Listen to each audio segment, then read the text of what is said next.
I would say when I left there, it was something like St. Genevieve. Something like St. Genevieve. Yeah. So how did you get here? I met David in Germany. He was in the service. He was stationed in Germany? In Kaiserslautern, which is, I call it K-Town. Okay. And I went to visit my sister, who's in Farmington now, and I met him. Nice. You moved here with him. Well, that must have been really hard for you, wasn't it? Or was it weird? I came for a visit first because I didn't know what to expect. Or you came here first before you decided? Okay. Yeah, I don't jump into things. I'm very careful. I didn't know what to expect or not. Because, his family too, how did they take to me? I mean, here I come, Right. You don't know that. And did I really like it? And I mean, I waited when he left Germany, I waited 4 months to see how I felt. It could have changed. Oh, yeah. So, and then I came, and well, here I am, 45 years later. 45 years later. Wow. A long time. Sure, I was homesick for the first 2 years. I don't know how often I want to pack my suitcases and go back home. Oh, I bet. I just, it was very hard. I missed everybody, and but then it got easier. And then when I went to work, it got easier. So when you got here to St. Genevieve, I mean, did you feel accepted here? Did people accept you? Well, I think for the first year, it was just when I started talking, they said, oh, you got to be David's wife. I had no name. I felt like I should wear a name tag, After that, well, I made some friends. There was a German girl in town. Her name was Frida. And I met her. Frida was, that was way before your time too. Frida Shori, his name was Lou. They had appliances store. Okay. But, I met her, and then I met more girls. But see, I'm a person, I don't make friends that easy. Right. I'm very careful Well, I think that's kind of a difference between Americans and Germans right there. We call everybody friends, and we have these easy relationships here, and I didn't see that quite so much in Germany. No, if I call somebody a friend, it is a friend. Otherwise I won't. So I'm very careful in all this. So it's just my nature. That's the way I am. In the beginning, I don't know, I started working because I needed something to do, and it was the Phillips Inn. That was before your time too, I think. But I've heard of it. Yeah, I was a waitress there. Were you a waitress there? Yeah. Did you have kids then? Yeah. Actually, I was pregnant with the second one at that time. Is that right? Yeah.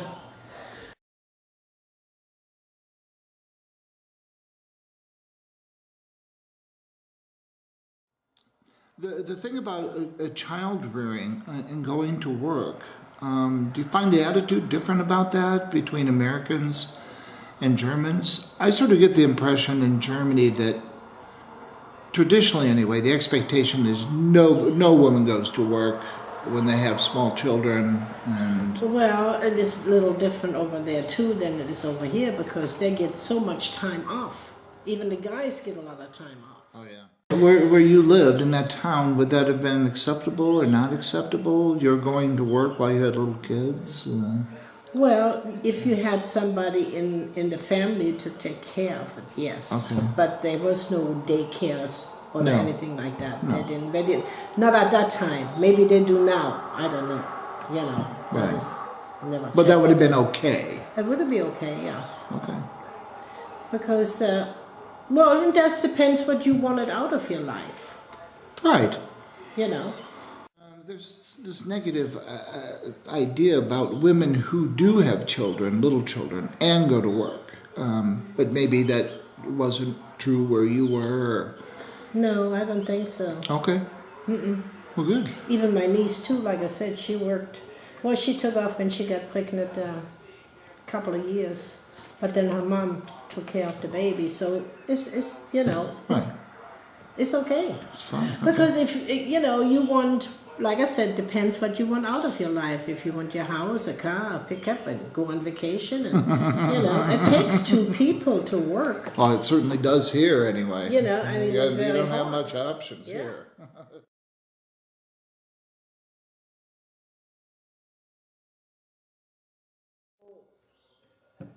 And like my niece and her husband and the little girl, they want to come over every year.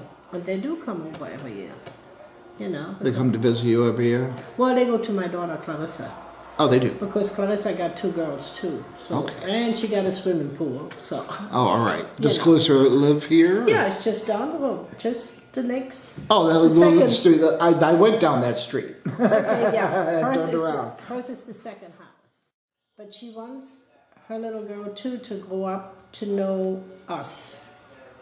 You know. Even we're going in July, and we're leaving a certain Wednesday, and they're flying in Friday to come over here. Cool. She doesn't want to miss a year. Good. Good. Well, it's wonderful. Yeah. They stay that close in touch.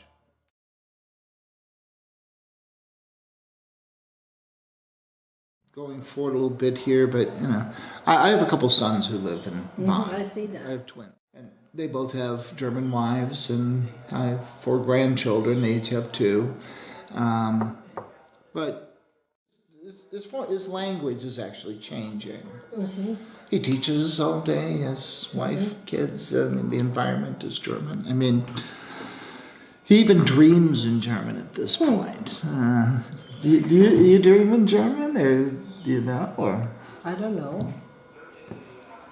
I don't think so. It's like when I go to Germany now, the first couple of days, but then everybody there, my niece, her husband, even the little girl, they all speak English. right.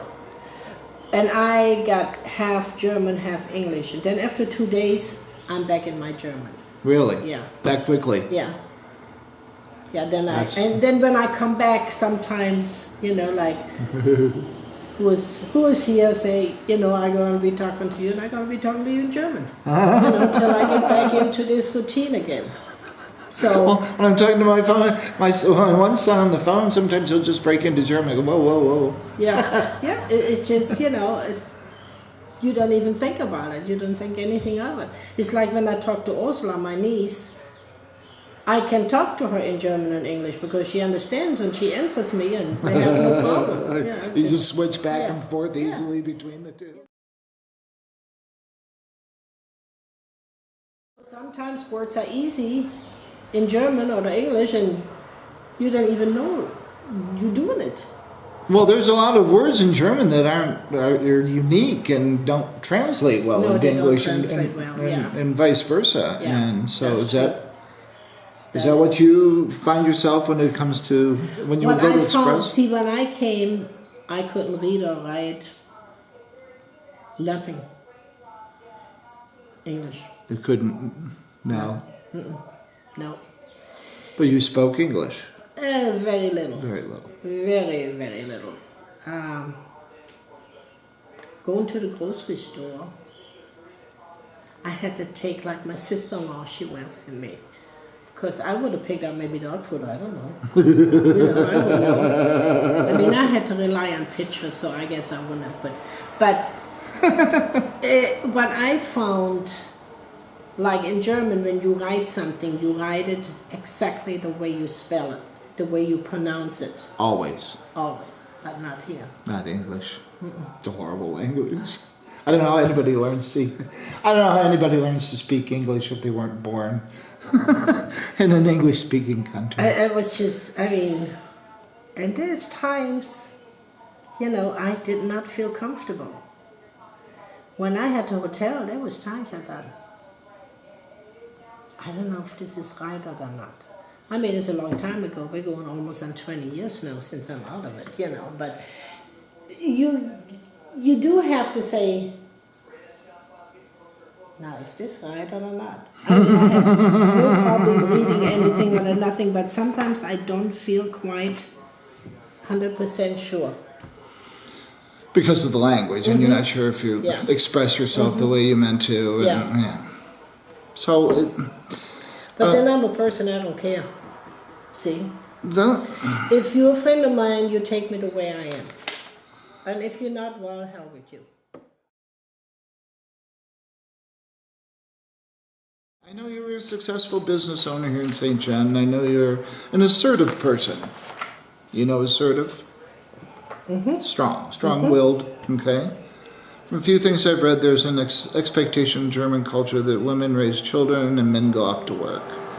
When you were in business or working, when your children were at home, tell me about that. You already did, but when I bought the hotel, the children were not little anymore. right. But you had men and women employees, and this is kind of a, I don't know, I get a sense of male traditional kind of town anyway. So you had to manage these people, and you had to interact with vendors and things like that. So how long did you have your business? How long did you operate the hotel? Yeah. I worked for Herbie over 7 years, and I kept the business for almost 8. 8.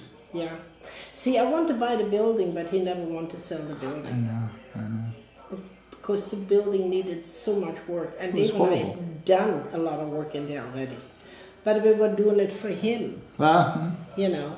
And then one day I said, are you going to sell me this building? And he said, no, I can't do that. And I said, then I'm going to quit. It just was at that moment I said, okay, this is it. Later on I was sorry that I did this, but it was too late. You know, I was just, but I always said one of these days I'm going to own the nicest place in town. And you did. And I did. I know. So did you experience like being treated like you're a woman as a business person as opposed to if you were a man? Or? Well, it's kind of funny that you asked that. The first day I was in business. See, I worked for her Mama. Did you? I was a bartender. Okay. Yeah. So the first day I took over, the coffee man came, no alcohol. And I give him my order. And he said the wrong thing to me. I signed it and I turned around and he said, thank you, hon. Thank you, hon. I stopped in my tracks. I said, did you call Herb Follett that too? He looked at me, he said, no. And I said, why do you think you can call me that? Oh, he said, I don't know. And I said, you do it again and you're not welcome here anymore.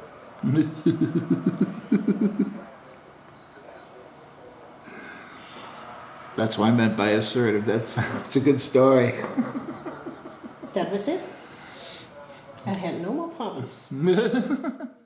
Till one evening we had to set up for something. For some kind of party, we had to set up the back room. And I wanted the tables a little different. And it was Lorraine, bless her heart. She said, well, this is the way we do it. And I said, yeah, this is the way we always did it. I said, but you know something, now we're going to do it this way. But this is not the way we do it. I said, okay, Lorraine, I said, I hate to pull this on you, but this is what I want. And this is the way we're going to do this. She said, okay. I had no more problems after that. Well, she'd probably been there a long time. Really? She was a fixture. Well, actually, a couple of weeks later, she said, I thought I was going to get fired that day. And I said, Lorraine, I cannot fire you. You came with the inventory. I cannot fire you. It was never quite the same after you stopped running it. Well, I worked that place. I worked. Yeah. I worked very hard. I was there every day. I worked very hard. Because I remember that day so well. Something was wrong in the men's bathroom, and I said, Herbie, you gonna fix that? And he said, no, it's up to you. And I said, are you gonna sell me that building? Then I can fix everything I want to. And he said, I can't do that. And I said, then I'm gonna quit. Just like that. I was getting tired fixing things, and it wasn't for me, it was for the building, it was for him.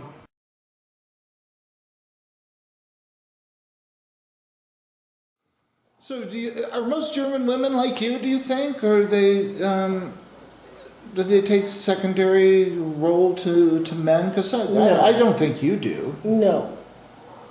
Okay. No. No. All right. No. Not the people I know. Actually, my girlfriend, we stayed in touch, and they come and visit me, and I visit them when I'm there.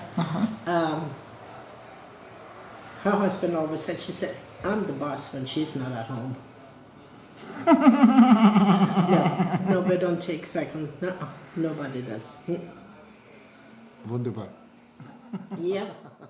When you're married, you have to give and take. Well, yeah. And you have to talk things over, you know. It's like, say you want to buy something, you know. Well, you talk it over. You don't just go ahead and, you know, like the car we got, I hate this damn thing. I hate it. It's too big, but Dave loves it. Oh, is it Tahoe or? That is a Denali. A Denali, okay. It's too big for me. I go into town, I don't need this thing. But we're making a road trip in September to New York. And I said, get used to this idea, because when we come back, I get something little.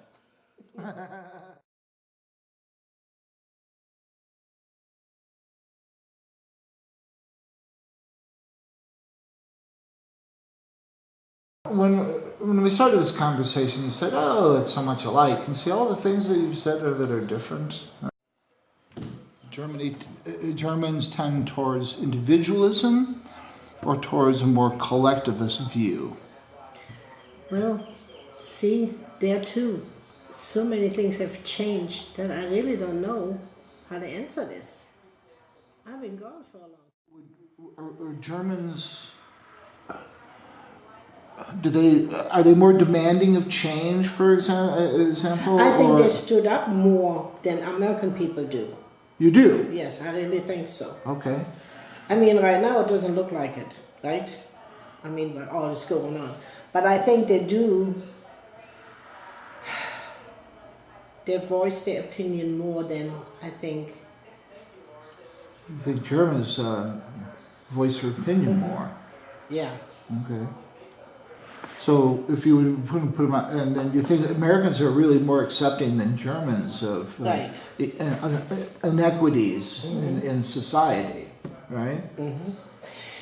I think the Americans, well, and there too you cannot say everybody. No. Because some people are happy, whatever comes. Sure. And some people are more aggressive. Oh yeah. You know, I mean, take for instance right now, all this campaigning, you know, Oh my. between Hillary and Trump. There's a lot of things what Trump says. A lot of people are thinking it, but wouldn't say it. Well, there too. Now, it might be different now, but when I was living in Germany, it's with welfare. They helped you for 2 years. Yeah. They found you a job. You could turn it down twice. Yeah. The third time you turned it down, they cut off your welfare. Right. And after 2 years, it was cut off anyway, Right. and you had to pay everything back too. Oh, Well, here, generation to generation, Right. go on welfare Right. because they don't know the difference. But then you've got the group of people who want to have always a little more than the neighbors. Sure. You know, I mean, I was somewhere several months ago. They were talking about their cars. Well, I just got this car. Well, I got a new one of this one. And I thought, who gives a shit what you got? I don't care what you got. Right. If I like a person, I like a person. I don't like that person because they got whatever, Objects, or, right. you know. But you see that quite a bit here. There is a lot of that here. Yeah. People more modest in Germany in general than people in the United States. The people I know. Okay. Yes. Okay. But you know, I don't know. Yeah, I know you're not the country spokesman. Yeah. So the people I know, you know, they got their family and they're happy and but like I said, I have one sister that's very important to her. Here, look what I got. You know. Actually, it's kind of funny when I come home and I wear jeans and a t-shirt and oh God, how can you do this? Go change clothes. I say, why? Go change clothes? Mm-hmm. I always take a real old pair of jeans and I wear it when I go with her. You did this intentionally. I think it's funny.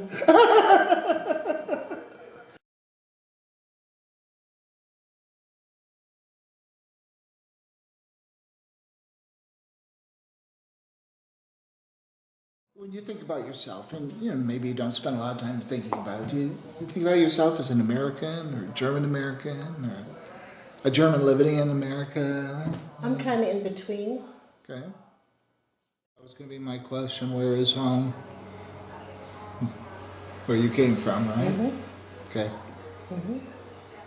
Well, there's a German term, and it's again, it's the one that doesn't translate into English at all. It's called Heimat. Mm-hmm. You know Heimat? There is times, like especially Christmas time, Yes.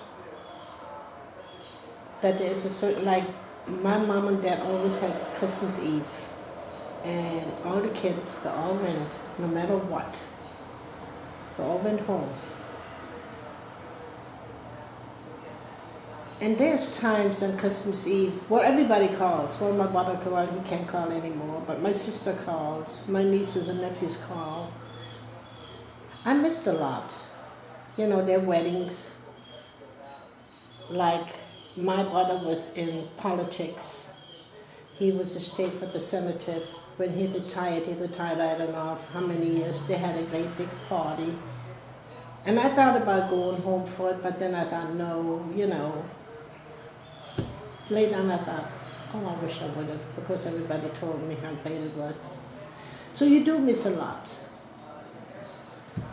It's not an easy decision to say, okay, I'm fine. There's times I miss being there.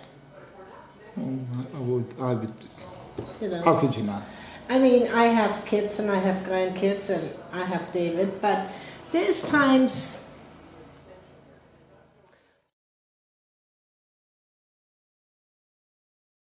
That has to be hard to put. Well, you said it, like Christmas Eve is a time in Yeah, particular. and it's like here when I came, you know, I mean, they put their Christmas tree up before Thanksgiving. You know, and I thought, what are they doing? You know, as children, we didn't see the Christmas tree till in the evening, and then you heard this little bell, and that's when the door opened to the living room, and you know, the candles were all lit, and oh wow! This is, you know, here you got your packages underneath there. It's just not. You're like, sick of Christmas by the time it gets here. You know, you say, what are you doing? I mean, this is not. It's different. This is different. This is something I was not used to. I mean, now I'm used to it. Right. You know, after all these years, I have my grandson's girlfriend. She said last year, she said, Gertie, if you don't mind, because she loves to decorate, I come and put up your tree. And I said, oh, you're more than welcome. I said, I don't care when you do it. So she came and she done it, and I said, it's perfect, that's fine. It's not the same meanings than it used to be. Okay. You know, you had no idea what you were going to get. There was no tree 6 weeks before, and there was no package underneath the tree.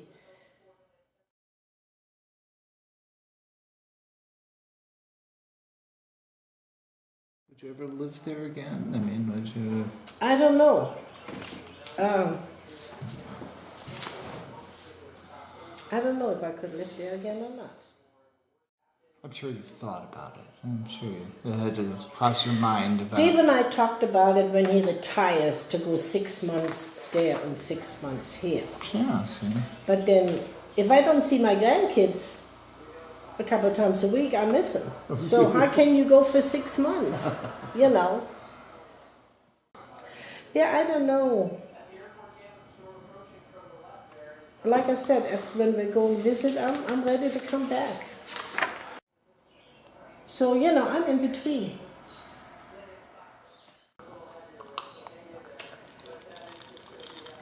We're just on a trust, Dave and I. And we had to make a decision when something happens to us. And I said, okay, I want to be cremated, and then I want to go home. And when I say home, I mean home. I thank you for your time. Well, you're quite welcome. It's been a I don't nice know if you afternoon. learned and something thank or you. not. Well, I did.